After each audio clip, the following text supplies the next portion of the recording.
But I think before we do a Malkavian intramere, not long after you wake up tonight, Gregory knocks on the door of your apartment. Hey there, I came up to pick you up. Miss Langley says she wants to see you. Do you know what she... Yeah, any idea what she needs me for? I'm not in the position to ask, I'm afraid, my lover.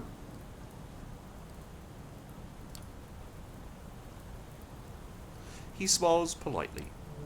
The car's waiting, shall we? You wrestle with the same thoughts as a few nights ago.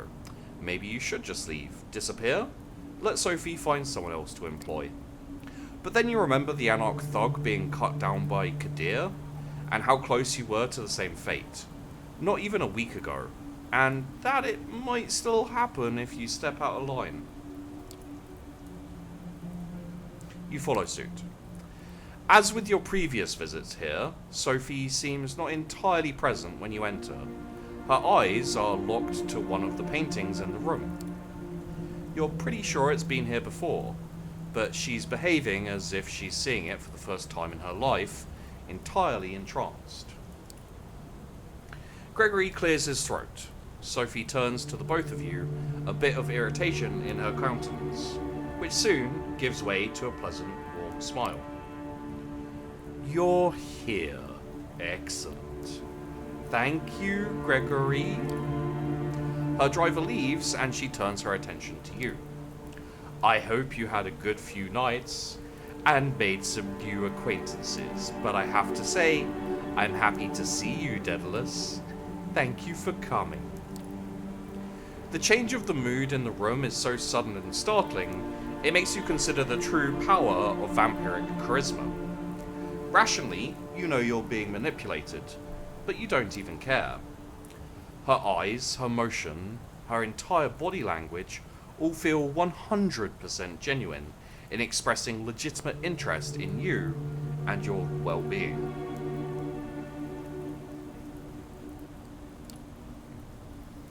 I have a request for you this night. I need you to find somebody for me and make a delivery.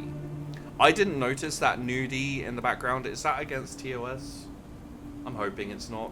Twitch, don't be lame. She points to the statue on the side of the apartment. This one? You notice a plain-looking pen drive lying on the corner, right next to where the inanimate archer's bow touches the pedestal. Okay, so it's like there. Boop. The man you'll be looking for calls himself Kaiser. He has eyes and ears all around New York, and it's rare for something to happen here without his knowledge. I'll need you to take this memory stick and bring it to him. In exchange, he will give you an address, which I need to know as soon as possible. You're about to ask what's on the drive, but Sophie proves to be one step ahead of you. Oh, don't worry about the contents. They are encrypted, a precaution if the data fell into wrong hands. But it won't, yes? She gives you a smile that just a handful of nights ago would make you feel like melting. Oh, and Daedalus, Kaiser is a Nosferatu, that twisted, deformed lineage of kindred. He is old, and his age made him even more paranoid than others of his clan tend to be. He holds many havens and changes them often. From what I have gathered, him or one of his servants should be found at the park on Coney Island tonight. You'll have to identify them somehow. I'm told Kaiser has spent many of his nights these past few years being driven around the city in a black limo. Maybe keep your eyes open for it. That smile again, but much shorter. Anything more on Kaiser? He's been here a long time, about as long as I have. He got into a lot of trouble for trading information to both the Anarchs and the Camarilla before, but ultimately got away with it scot-free. Kaiser's web of information proved to be strong enough to shield him from the consequences of playing both sides. Some say it's the best proof of his abilities. In any case, be careful when talking to him. He's very particular about everyone's etiquette except his own. Good night and good luck. She flashes one last smile at you and turns back to the painting, clearly done with the conversation. You pocket the memory stick and head out towards Coney Island. It takes you the better part of an hour to reach the lights and sounds of the Coney Island amusement park from the city. The drive is almost pleasant at this time of night. Thank God for Belt Parkway. There's plenty of people here tonight, but nobody who stands out as travelling purveyor of secrets. Then again, if they did stand out, it would have been kind of pointless, right? Nothing to do but figure out the right approach. Again, Auspex isn't a terrible thing to use because it's subtle and people won't notice. We don't want to be using our very obvious powers just in case people are watching. You take a moment to focus and try and pick up any details that would help you with locating Kaiser. Initially, the noise of the nearby amusement park floods your mind and stuns you momentarily. A child's crying, the loud bang of a car door closing, the bright, old-school logo of the Cyclone roller coaster. All overload your senses, and you have to lean on a nearby booth to stay upright. You get it under control, start walking, listening in, taking in the smells and sights, looking for something, anything, to point you in the right direction.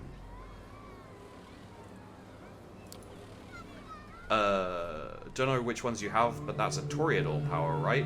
Yeah, we have presence, celerity, and Auspex. A man talking on his phone, a snippet of the conversation. Cleaned up the red stuff from the garbage. Tied it up in the general. Them will fit for sure. Come on, don't be like that, boss. I didn't mean to. Yeah, I know I am. It's a privilege, Mr. K, sir. The call ends. The man tucks the phone away. It's a fancy model, doesn't look like anything readily available on the market, and doesn't fit the guy's rugged looks at all. He notices you. Hey, what you looking at, huh?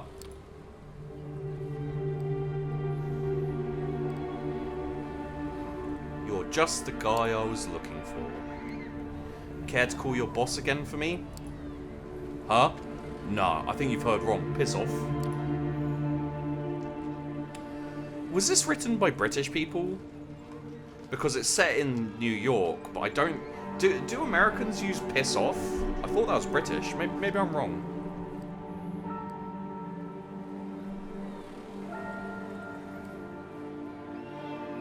I don't think we're really about intimidating. We're about talking people round. So, like, telling him Sophie sent us makes more sense than trying to intimidate him in this instance. Listen, I was sent here by Sophie Langley.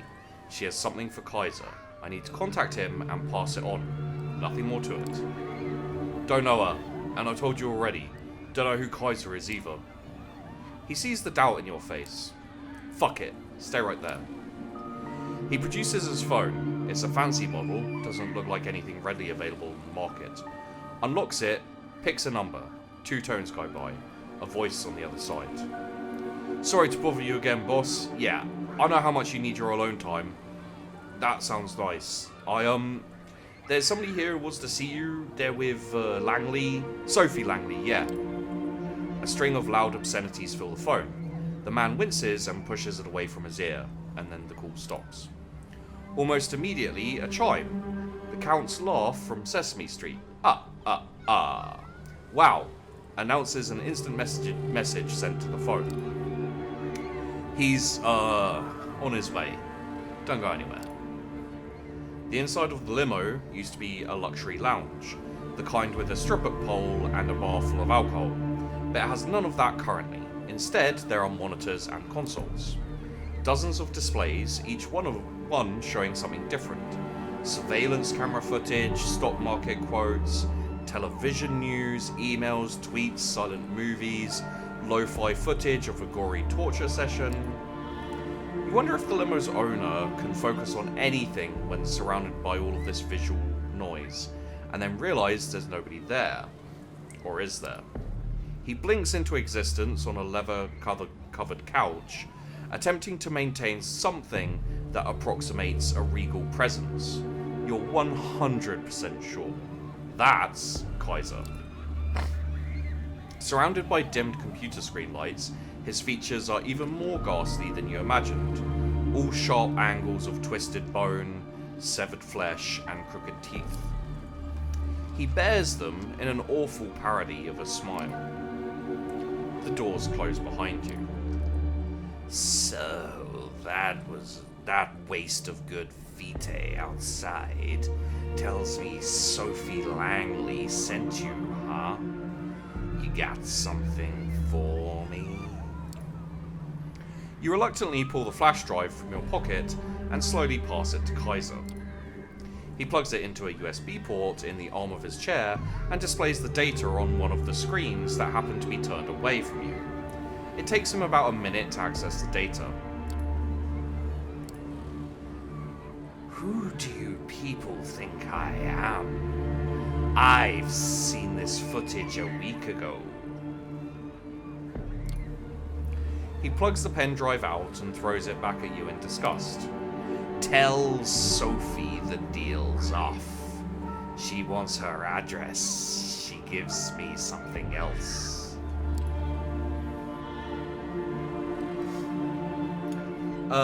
This isn't someone you asked to give you a break. He's just gonna be like, fuck off, kid. So I think ask how you can make it up to him is the only way to go. You don't use powers on someone like this. I'm sorry this proved disappointing to you, Mr. Kaiser.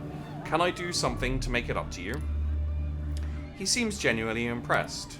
Now, that's what I like to hear, yeah. I was just about to mention it, in fact. I have something in mind. We'll talk again soon. You do that for me, the address is yours. Now, would you be so kind as to get the fuck out of my car?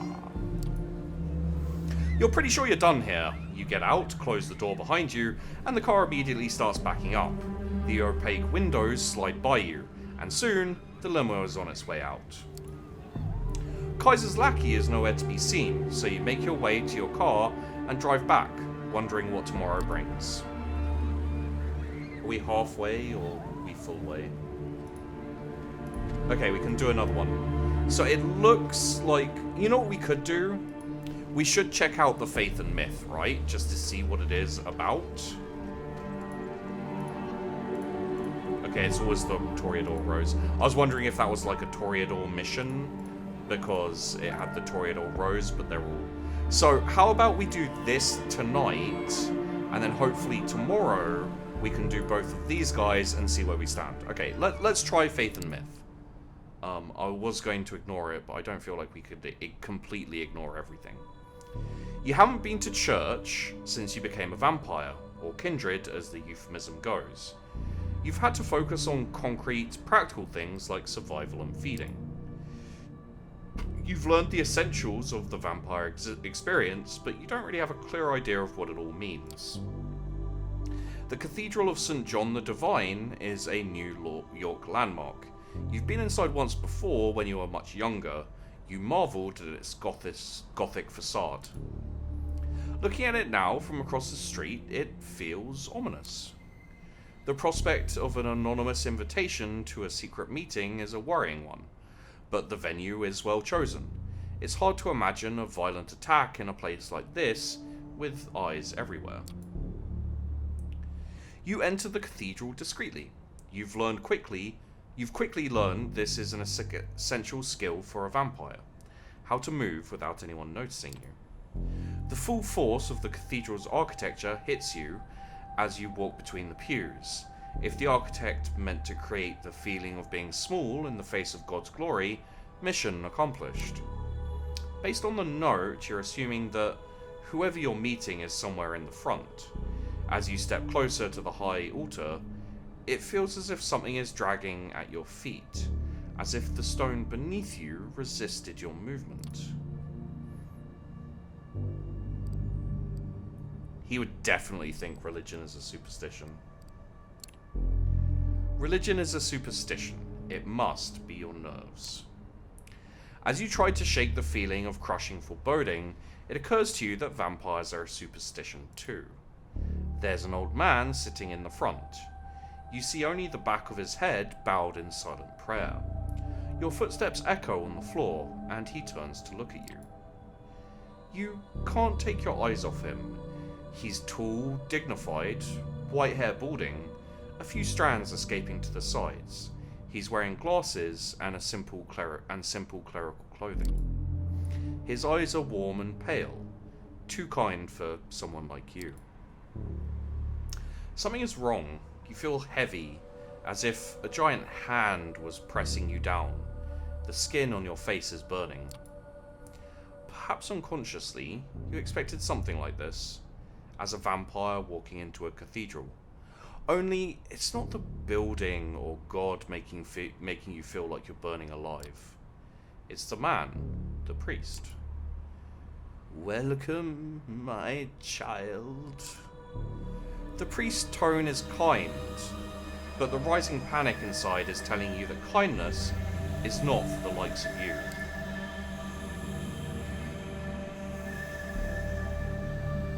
He'd run.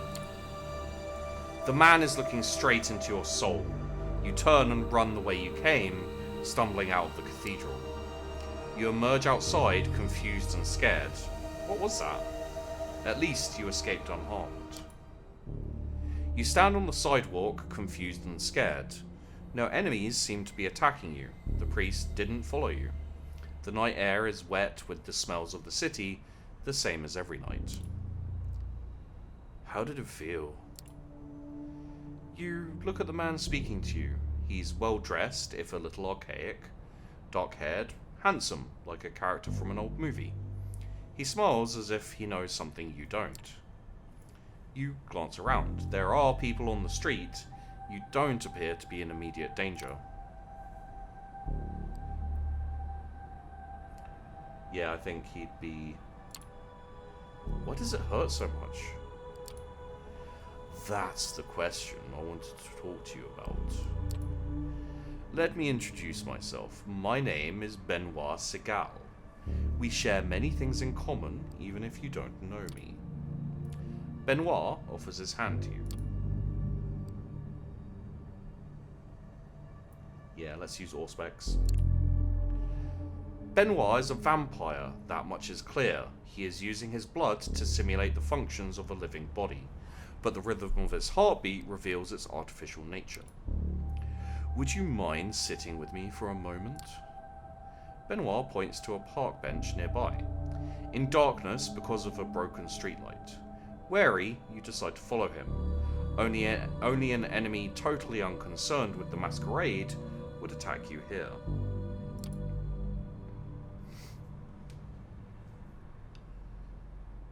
Benoit sits down and you follow suit. For a moment, you both contemplate the cathedral in silence. I know how it feels, what you just felt. I have experienced it myself many times. For a moment, you consider how to respond. It's clear Benoit sent the invitation to come here and orchestrated this little setup. Why did you invite me? What's the point? Why did you go to the trouble of getting me here? We share a connection, you and I. I'll explain it later, but right now the important thing is that it's so much easier to show than tell. I wanted you to meet Father Anthony. or see him, experience him, did you wonder why it felt like that? Does it matter? Isn't it better to just stay away? Maybe it is. Me, I couldn't. It's his faith that makes you feel like that. He's safe in his belief while you are one of the damned. Do you ever wonder what's the role of a vampire in God's creation? You stop to think. Of course, you've wondered what this is all about, whether it's about God or nature. You don't really know what being a vampire means. That's the trouble with the Masquerade. A human faced with a human problem can go online and find something that helps. You can't. The Masquerade means that everything there is to know about your condition is secret, hidden away. You're left relying on the unreliable opinions of people like Benoit. Suddenly, Benoit takes your hand and presses it against his chest. As he stares into your eyes, you feel your heart stop. My heart no longer beats, yet I move, I talk. Is that how God intended us to be?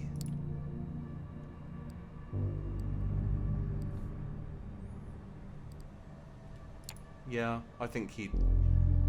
Whoa, I don't believe in the supernatural. There's a natural explanation for all of this. We just don't know it. Maybe there is. I don't know either. But I know that Father Anthony's faith is real. Sometimes I'm skeptical too, but in Father Anthony's presence, I know faith is real. I know it because it hurts so much, but perhaps you have questions about faith and our kind?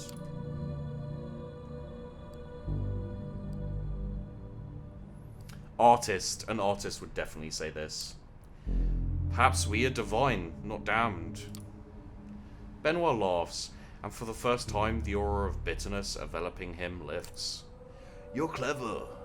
There are many religious cults among the kindred, even more among the anarchs.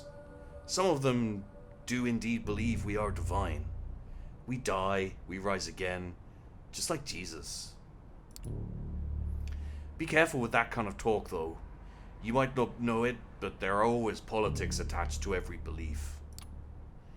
Go into an Elysium, declare your divinity, and everyone around will start making assumptions about you. Sometimes faith is best kept private, even among our own kind. Just ask yourself, when you met Father Anthony, did you feel divine?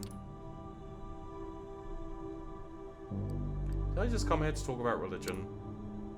Did you have anything else, or did I just come here to talk about religion? I know it's overwhelming. It was for me when I first met Father Anthony. I know there are others like him, whose faith shines like a beacon. Priests, old ladies, children. Anyone can have that conviction inside them. I have to go. I can't concentrate when I know the priest is still inside. Benoit nods patiently.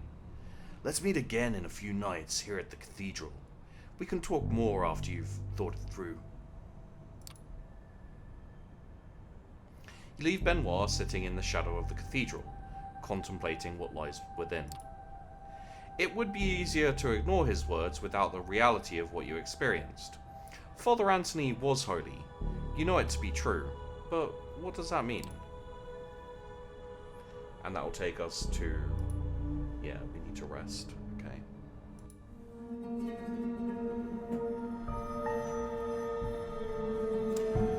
You're walking down the street towards your haven. In some other town, the sidewalks would be deserted this time of night. In New York City, there are plenty of passerbys going about their business. It's easy to be paranoid when you're a vampire surrounded by a crowd of humans. The kindred have many enemies, and all those enemies have one trait in common. They're invisible, indistinguishable from normal humanity. Other vampires, hunters, all look like people. Is that old man just a tired restaurant worker, or a kindred thrall tailing your movements? Are the officers idly waiting in a patrol car, ordinary cops, or Second Inquisition specialists looking to end undead threats? This kind of thinking leads to madness, but you can't shake the feeling that someone is watching you. It's not the first time you felt this.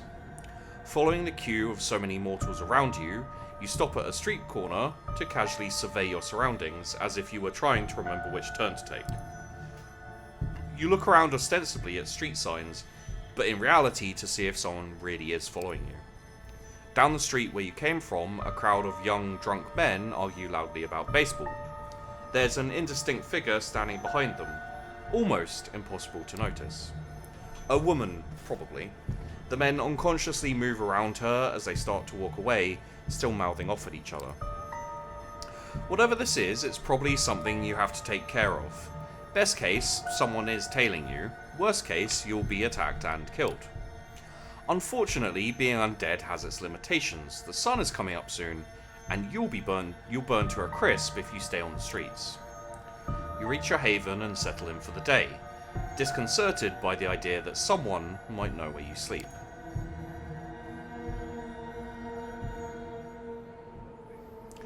As you wake from your slumber and emerge from your haven for the night, you notice a familiar face on the other side of the street, standing on the corner and looking straight at you. It's Kaiser's lackey, whom you met recently, Jackie.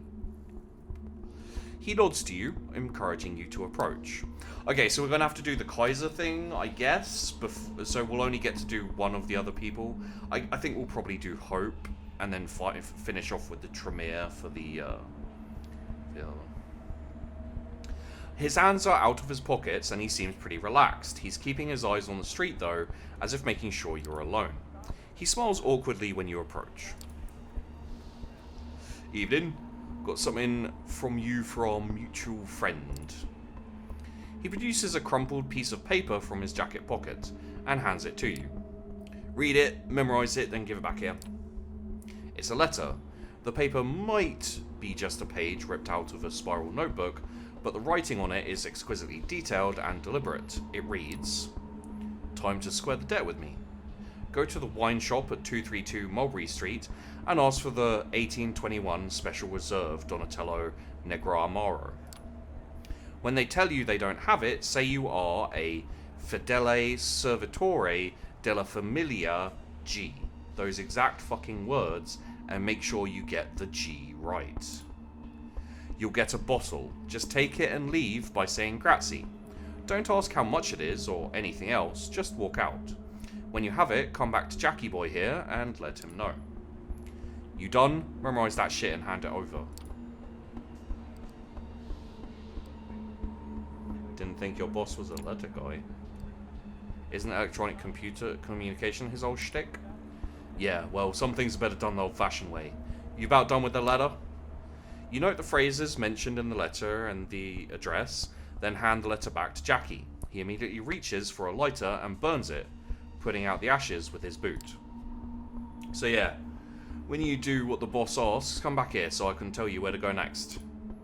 I'll be in that alley over there, so find me when you have the item, whatever it is. I don't know, and the boss made it extra clear that I shouldn't care, so I don't. See ya. He shuffles away and leaves you to pursue the lead in the letter. Time to pay a visit to Nolita.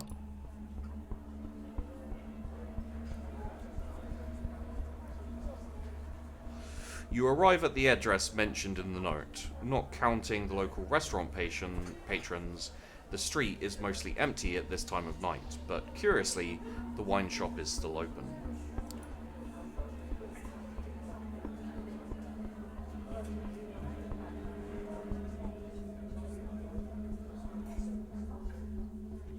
Inside, a small middle-aged woman with curly hair stands behind the counter in front of an entire wall of wine bottles. There's a door at the end of the room with a small table and a chair occupied by a man with slick, combed-back hair who's dressed in a black faux leather jacket. He's reading a newspaper but pauses as the little bell rings when you open the door. He takes a sip from a small steaming cup, then gets back to his broadsheet. Good evening, how can I help you?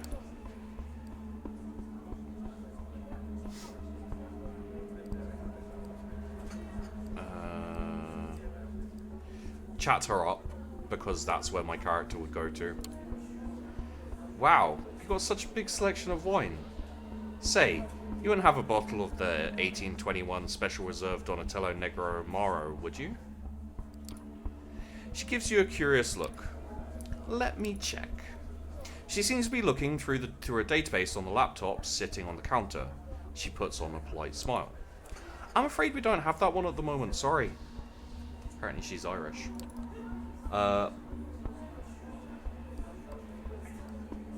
Recite the phrase and reassure her.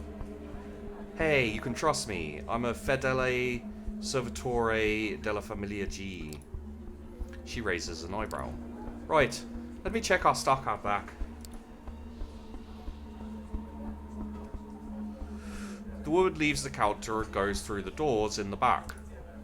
The man by the table puts down his newspaper and takes another sip from the cup, washing it down with a gulp of water from the nearby glass. He tries to hide it, but there's no doubt he's watching you. About a minute passes. Chat the guy up. So, how's your evening so far? The man looks at you with a smirk, but doesn't answer. The doors to the back of the store open, and the proprietor emerges with a small, unlabeled, squat bottle of crimson liquid. She gives you an apologising smile. Scusi. Sorry for taking so long. Turns out we did have it in.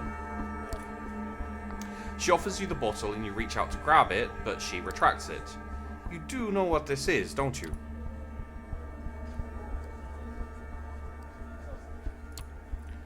Well, you're a wine shop, so it's wine, surely. Something about the face she makes gives the impression you blew it. The woman looks over to the guy at the table and he stands up. You decide there won't be a better time and snatch the bottle from her hands. The man draws a gun from a side holster, and as you make a run for it, several more gunmen pour from the back door. Shots ring out, piercing your undead flesh, but you're fast and most miss their mark. But Jesus Christ, this went really badly, really quickly.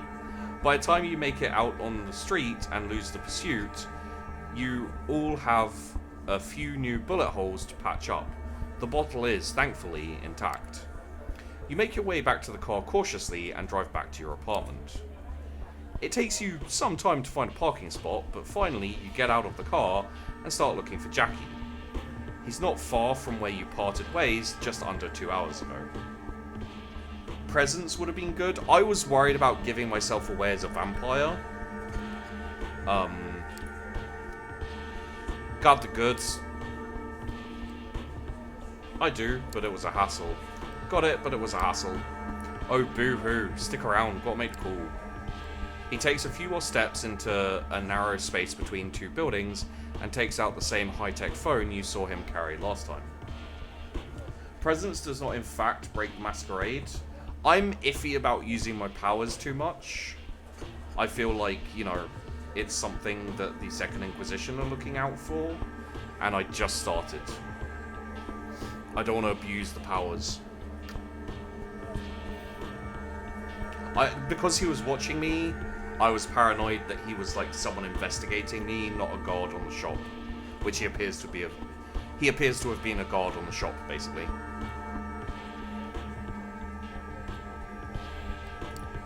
Hey boss, yeah, they have it. Where do I point them to? Okay, yeah, I'll tell them to go there right away. He puts the phone back inside his pocket and turns back to you. Willets Point, half an hour, so you better step on it. See you around. With just a flippant salute, Jackie starts walking down the street.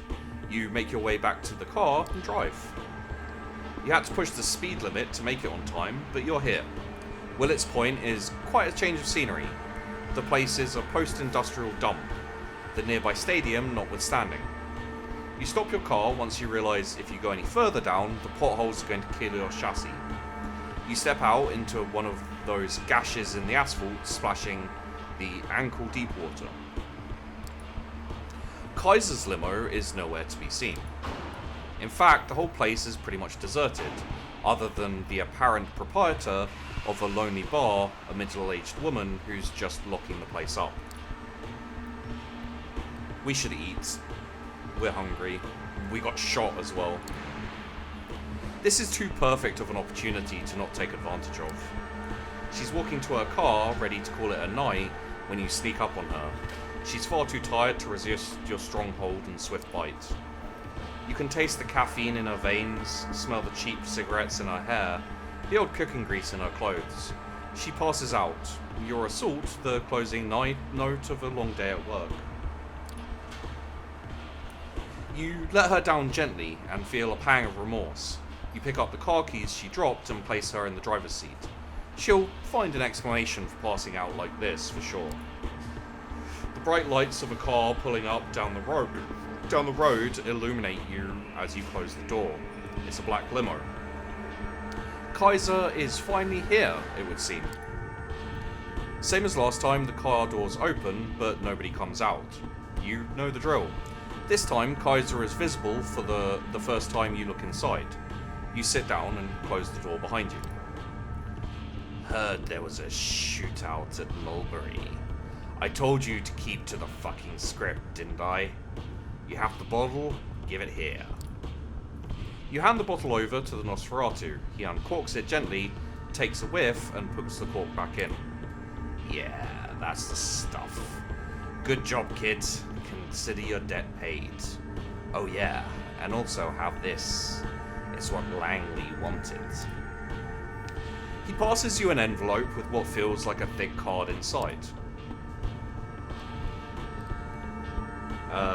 We are going to thank him because... Be polite, motherfucker. Thank you, Mr. Kaiser. Yeah, I'll send Jackie over if I ever need anything else from you. How about that? Time for you to get out. Now. He waves you out the car. With the envelope in your hand, you get out back onto the torn asphalt and decrepit surroundings. The limo slowly drives away. Finally, you can return to Sophie and bring her what she wanted. Gregory lets you in. You hear a shrill, unpleasant laugh and you realise Sophie's having a guest over. He's the man from Elysium, the one with the glasses and a good taste in suits. You haven't had the chance to talk to him last you saw him. Ah, Daedalus. So good to see you. Tell me, did the two of you meet before? The man doesn't wait for you. The man doesn't wait for your answer. He approaches you with an energetic, almost dance-like step, puts his hand out. Thomas Arturo, I heard about you. Pleasure. Thomas is a great source of gossip and an excellent conversationalist. I also have the prince's ear, which is the primary reason dear Miss Langley wished me to speak to me tonight. Good gossip, even coming from me, isn't nearly as valued. Sad. Sophie's taken aback by the man's direct comment, but smiles politely. The awkward atmosphere is broken again by the guest's grating laugh. I joke, of course, I joke. Well, I was about to leave anyway, so I'll leave you two to it. Good night, Sophie, Daedalus, Greggy boy. Sophie's driver opens the door for Arturo, and the guest steps out with a single wave of the hand towards his host and you. The doors close.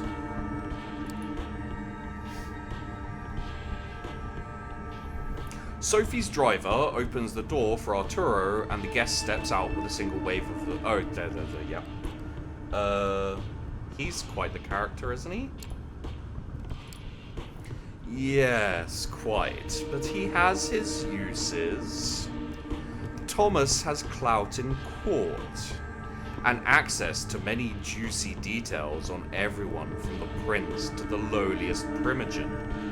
It's useful to have him on your side, even if his eccentricity requires some patience. Speaking of patience, you have been putting mine to the test. Did you manage to contact Kaiser and acquire what I asked for? I think he wouldn't bitch about doing another job. He'd be like, yeah, that's my deal to deal with. Just apologize. I have it. Sorry for the wait. I do have it. He gave me this card. Apologies for keeping you waiting. She retrieves the envelope from you. What's important is that you have it. Did he give you trouble? I had to retrieve a bottle for him. He made me go on an entire separate escapade to retrieve a bottle of wine from a store in Nolita. I had to use code phrases and whatnot. Wine shop? Code phrases? That degenerate pest. She's visibly agitated, but calms down and smiles at you. Don't worry about it. I'll make sure that whatever Kaiser had you do, it'll blow over. She opens the envelope and looks at the card. You notice the same lettering you saw on Kaiser's note from before, but can't see the details. Her eyes widen. Yes, excellent. I need to call on some favors. I will likely be busy for the next few nights.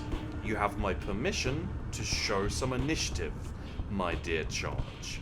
I will contact you soon. With that, Sophie ushers you outside. You are left to do with the rest of the night's hours as you like. Which, okay, so we've got somebody watching me, we'll have to do that. I guess, like, this, for the second half of today, we'll go check out Hope. And then we'll go, next time, we'll go and do probably Agathon first, and then deal with somebody's watching me. Why does it feel like somebody's watching me? It's a quiet, moody internet cafe. Half of its space serves as a comfy coffee bar these days, but behind a glass wall, it still has a space dedicated to rows of PCs. From the street, you can notice tired adults in casual clothes typing away absent-mindedly, and some bored kids wasting the late evening hours on colourful online games. I bet they are going to mention Fortnite, because when you talk about gaming, you have to talk about Fortnite nowadays, because Fortnite, right? I doubt it'll be Minecraft, just because Fortnite's been for a bit longer. Minecraft had a boost recently. I don't think they'd quite be able to get that in. If Sophie's intel is to be believed, this is where Hope has set up her haven. One of the waiters is standing outside the building, gazing at the sky with a smartphone in one hand and a vape pen in the other. You approach the man and tell him,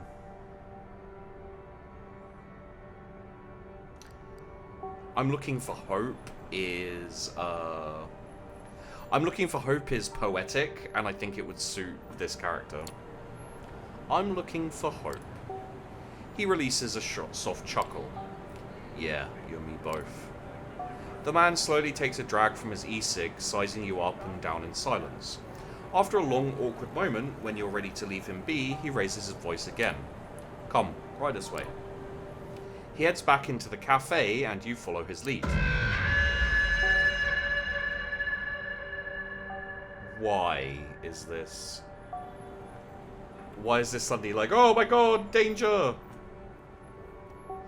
When you make your way through the space with computers, no one averts their gaze from the spreadsheets, emails, Facebook profiles, or games of Fortnite. There you go. It's a common sight, one you wouldn't have paid much attention to a few weeks ago, but now it seems so unnervingly quaint. Would they still be spending their time like this if they were immortal?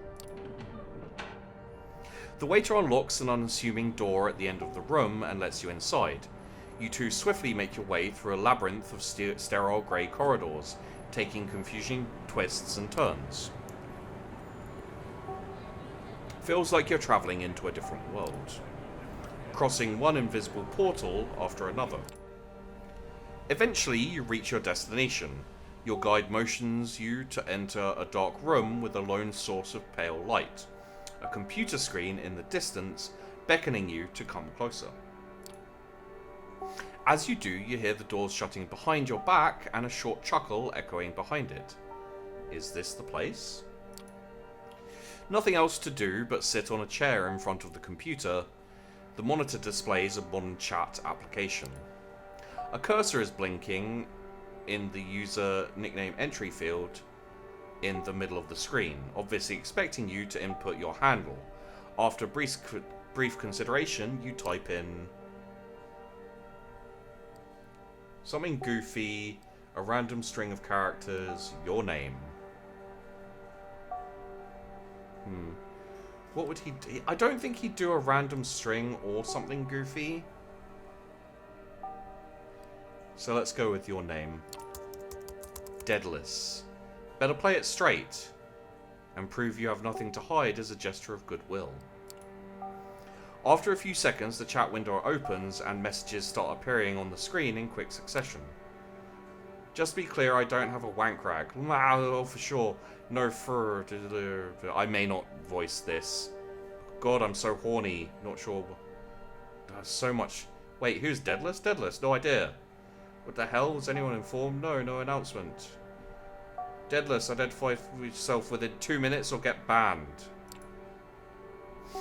The chat goes silent, everyone seemingly waiting for you to say something before proceeding.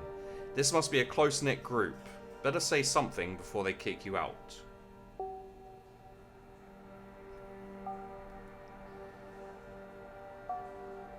I have a thought, but...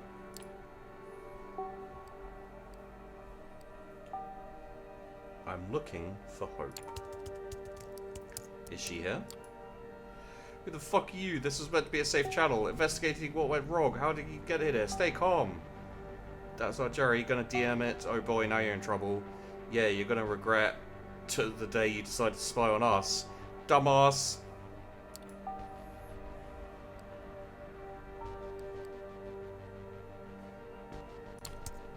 Calm down. Fuck off. That one guy brought me here. Doubtful. Thought this was where I could meet Hope. Yeah, I'm calling bullshit. Jerry, how are things on your end? Got the info. Nice. You want to die, asshole? You will die. You will die, die, die, die, die. Sentenced to death for a shitty name their mom gave to them. Tough shit. I'm literally on my way to kill you right now.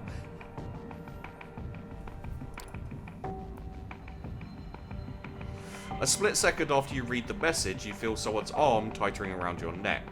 The violent return to reality catches you off guard.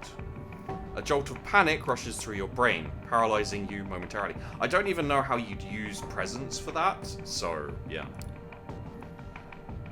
You've come to the wrong chat room, motherfucker.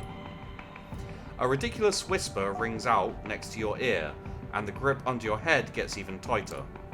You start struggling, but even with your newfound supernatural strength, you're having trouble breaking out. This isn't a normal human you're dealing with. Last words.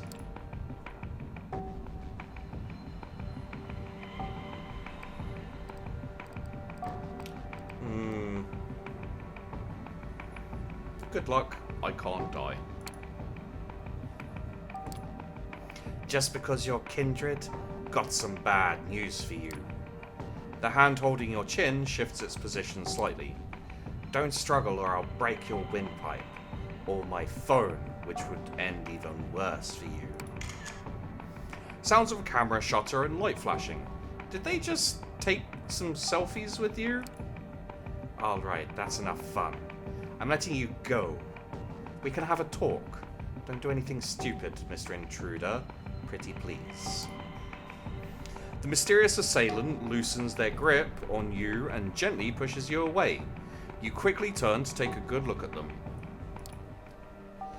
Let me just finish this.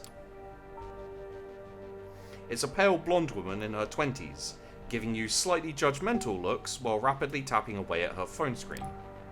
First, you notice her outrageous outfit, seemingly thrown together from random thrift store finds. Then, you take note of her tattoos, a sprawling tapestry of odd patterns and designs covering every visible part of her body. At first glance, it all seems aimless, but has a consistent sense of style upon closer inspection. Her eyes focus on you for a second. Gave you a scare, huh? Sorry, that's what you get for entering a lady's haven without her permission. And she's back to her phone. With her relatively small build, it's hard to believe you had trouble overpowering her physically. But then again, nothing is what it seems when it comes to the undead. And even compared to the vampires you've met so far, she comes off as an eccentric, curious presence. She shoots you another glance, noticing you're still cautious of her. Calm yourself, man. I won't pull anything like this anymore. It was just a... feel stupid saying out loud. Vibe check. Vibe check? Yeah, I got a glimpse of your vibe on the internet, and in a dangerous situation. I'd say I've got a pretty good idea about who you really are. I'm Hope, by the way. If you're here, you probably heard of me. So I went ahead and skipped the pleasantries, but come to think of it, I might have skipped too many of those. Yeah, she definitely fits the description you were given by Sophie. Anyway, don't worry about the chat, it was all a game to us. No hard feelings, okay? I'll introduce you properly later. On the monitor, the chatter continues normally. Your visit is like yesterday's news, no longer relevant to anything. But look, if we're going to talk about you, you should have something to say too. What are you doing here? About time she asked. Note to self, she really loves the sound of her own voice. Building a coterie, I think would be... maybe need help. Yeah, I came to you because I need help. Hope gives you a pitiful look. So do I. Too bad I think therapy is a scam. She gets too close for comfort and gives you a closer look. After a few seconds, some kind of realization dawns on her face, and she points her finger at you. Wait, shit! Are you the new Langley plaything? Word seems to be getting around fast. Of course you are. It was obvious the second Langley got her hands on a new servant, she'd start building a network. Your omissions tell me that could really come in handy when, but Langley, that's a risky game. This kind of ambition attracts too much attention. Piss off. But then again, fucking Kara.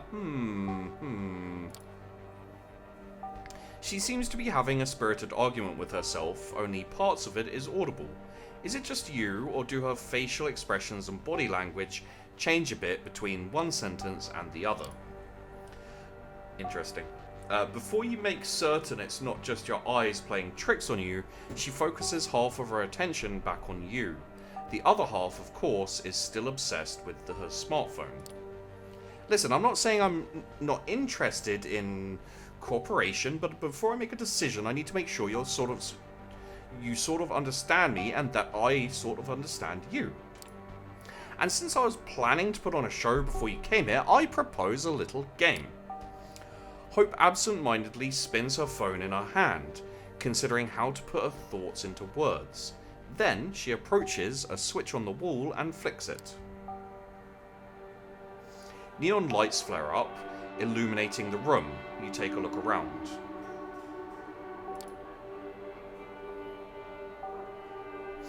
The room is certainly unique. It looks like a butcher's room repurposed to be a living space.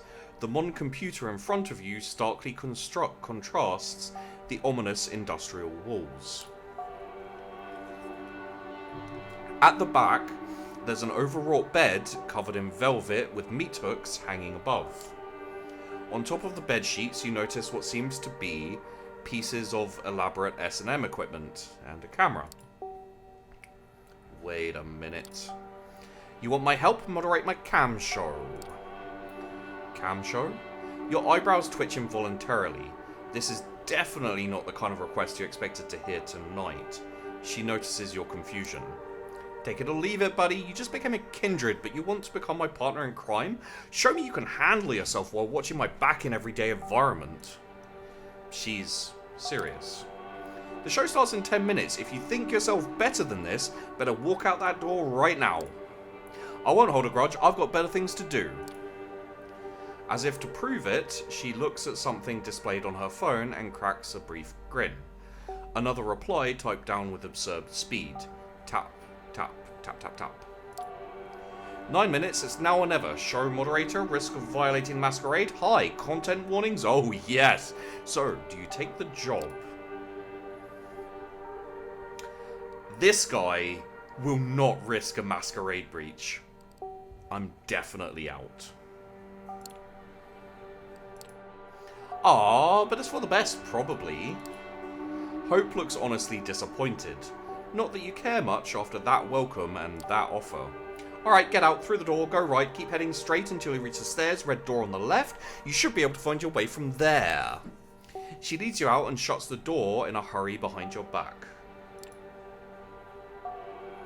You follow her directions and eventually emerge from the labyrinth of grey corridors into a cluttered back alley. Back on the streets again. Meeting Hope and deciding she's not the right fit for you didn't take too much of your time, but what should your next move be? As a player, I'm interested, but this character, like, he's not a fighter. He's not brave. He wouldn't risk breaking the Masquerade when he knows that that's like, hey, if you break the Masquerade, Kadir will come and kill you. And he's scared of Kadir. So it didn't make sense to, like, you know, break the Masquerade, basically.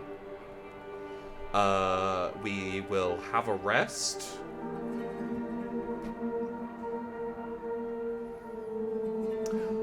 It's a shame that we don't get to play around with Hope. She looked interesting. But we've got other opportunities, new things popping up. We'll see where it goes.